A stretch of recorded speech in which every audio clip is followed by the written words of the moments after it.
Dalam hati, dari ruh, dari gerakan jantung, detiknya darah, aliran darah, ya kan?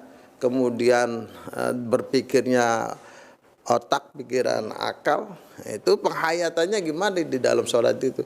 Kadang Allahu Akbar, mikirin dunia aja.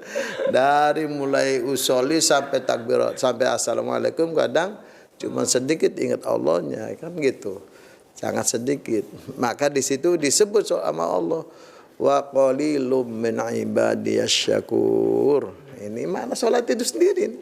Sangat sedikit sekali orang-orang atau hamba-hambaku yang pandai bersyukur. Artinya penghayatan sholatnya ini belum bisa. Ya, belum bisa. Baru ibaratnya baru cuma makna amalan doang. Penghayatan sholatnya belum. Maka tadi tanha anil faksa wal munkar. Faksa ini artinya maksiat dirinya, tidak merusak orang lain. Kayak tadi, ya kan? HP, ya kan? Kemudian apa lagi? Maksiat di diri sendiri, ngerusak diri, kemalasan karena faktor diri sendiri, sebab dia nggak bisa ngatur waktu. Contoh umpamanya saatnya sholat subuh, dia lelap dengan tidurnya. Kenapa tidak bisa mengaturkan waktu? Nah, ini namanya keji. Taksa, faksa, wal mungkar, dan mungkar. Nah, kalau mungkar lebih bahaya lagi. Apa? Ya, judi bareng, mabuk bareng, kan gitu. Itu mungkar, Pak Ji. Ya, itu mungkar, ngerusak diri sendiri. Akhirnya tawuran, akhirnya segala. Nah, ini namanya baru pengamalan sholatnya saja, belum penghayatan. Nah, itu ya. Begitu, dari makna sesungguhnya sholat itu seperti itu. Jadi gini Pak Ji, terkait masalah sholat mungkin banyak juga nih permasalahan-permasalahan dalam kehidupan kita sehari-hari di masyarakat kita tentunya ya. Kadang orang seperti ini, masalah pertama itu seringkali pada saat kita ingin melakukan sholat sunnah atau katakanlah setelah sholat fardu, kita ingin melaksanakan sholat ba'diyah atau yang lainnya, konteksnya adalah sholat sunnah. Terkadang di belakang itu ada orang yang ingin menjadi makmum kita. Masbuk. Makmum masbuk. Artinya pada saat kita melakukan takbiratul ihram, kita sudah melaksanakan rakaat pertama, sering orang itu datang mencolek kita untuk menjadi makmum. Nah, sedangkan posisi kita pada saat itu sedang melaksanakan sholat sunnah. Betul. Pertanyaannya adalah, apakah yang harus kita lakukan ketika kita dihadapkan pada situasi yang seperti itu? Oke, singkat saja. Berarti itu juga pakai ilmu. Jawabannya pakai ilmu. Orang sholat sunnah ketika ada yang makmum, kalau ngerti sama ngerti, kita yang ngasih tunjuk, ngasih isyarat. Gitu. Berarti tahu nih, oh ini sholat sunnah. Tapi kalau yang nggak tahu, bablas saja itu. Sah apa enggak?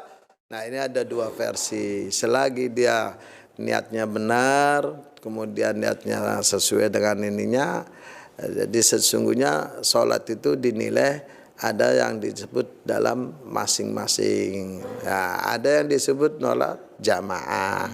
Nah, ini apakah termasuklah jamaah? Nah, di situ munfaridan atau jamaatan tersebut dia tidak mendapat sholat jamaah karena jamaahnya sudah ketinggalan atau tidak melalui proses sebagaimana awal jamaah.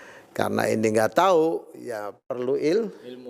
Lagi-lagi pemirsa. Dengan ilmu. Jadi pokok daripada permasalahan adalah ilmunya. Iya, jadi ilmunya. Kalau kita sholat tanpa ilmu, jungkir baliknya kita rasanya bukan tidak diterima ya Pak. Iya. Tapi tidak maksimal. Tidak maksimal. Masa iya kita memberikan kepada Allah sesuatu asal-asalan atau sekedar kan nggak mungkin.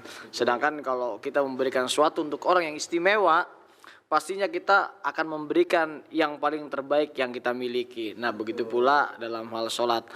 Untuk itu kami atau kita mengajak para pemirsa atau kawan-kawan semua, lakukanlah segala sesuatu khususnya amal ibadah dan perbaiki, cari ilmunya sehingga apa yang kita lakukan insya Allah kalau dengan dasar ilmu diterima dan jadi berkah untuk kita semua ya Pak Haji. Betul, betul. Kurang lebih seperti itu. Mungkin ada satu pertanyaan lagi nih Pak Haji terkait masalah sholat. Jadi sering juga di tengah-tengah kita atau di masyarakat kita itu kan yang namanya sholat itu salah satu kesahannya itu adalah tumakninah ya Pak Haji. Iya betul. Rukun. Nah itu bagian daripada rukun sholat, salah satunya adalah tumakninah atau berhenti sejenak di dalam gerakan sholat walaupun hanya sebatas kalimat subhanallah. Perkaranya adalah kadang-kadang kita itu sholat atau kita ikut imam dan lain sebagainya, sementara imam tersebut tumakninahnya tidak dilakukan atau dijalankan sebagaimana mestinya. Apakah kita harus memudahkan sholat jamaah kita sebagai makmum atau kita harus mufaroqoh, terpisah sholat gitu Pak Haji? Mohon jawabannya Pak Haji. Ya, ini juga penting. Dan berkaitan dengan ilmu juga, artinya orang yang berimam ya harus punya syarat-syarat tertentu jadi imam. Jadi ilmu juga. Jadi orang mendampak, mohon maaf ada ya ini di kota Jakarta ini ya baru bisa apa tapi berani sudah imamin. Pokoknya imam. Ya, kemudian tumakninah nggak ada. Kalau orang yang ngerti kita sebagai makmum wajib mufaroqoh. Wajibatun alal mufaroqoh.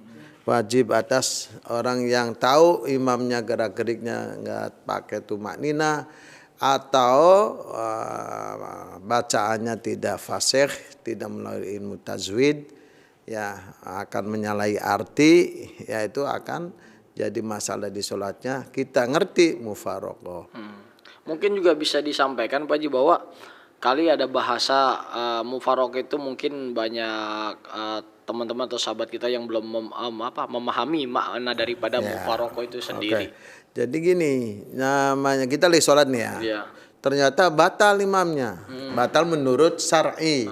Kalau menurut syar'i kan jelas kentut umpamanya atau tersingkap auratnya, itu namanya batal syar'i ya. Dan mufaroqahnya terus di dalam hati, niat pisah.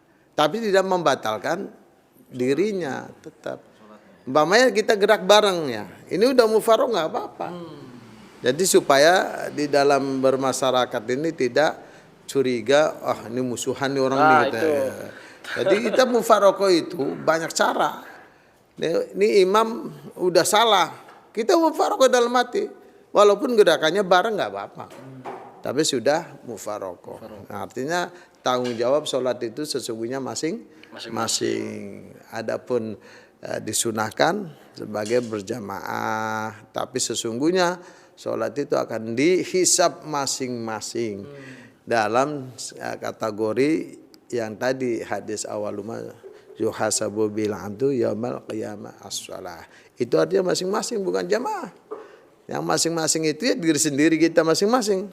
Nah, makanya kita wajibnya ngajak, mau nggak mau ya ibaratnya terserah, karena kemauan tindak laku gerak kita ini Allah yang ngatur.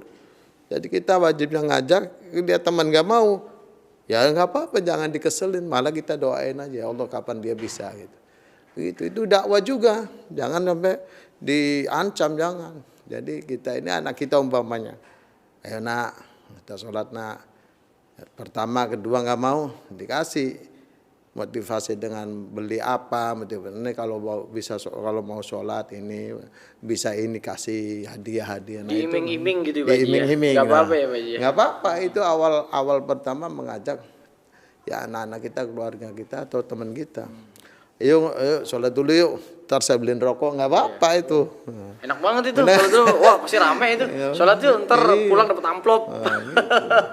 Itu termasuk dakwah. Jadi mufaroqah itu maknanya pisah. Oh jadi gitu Pak Haji ya.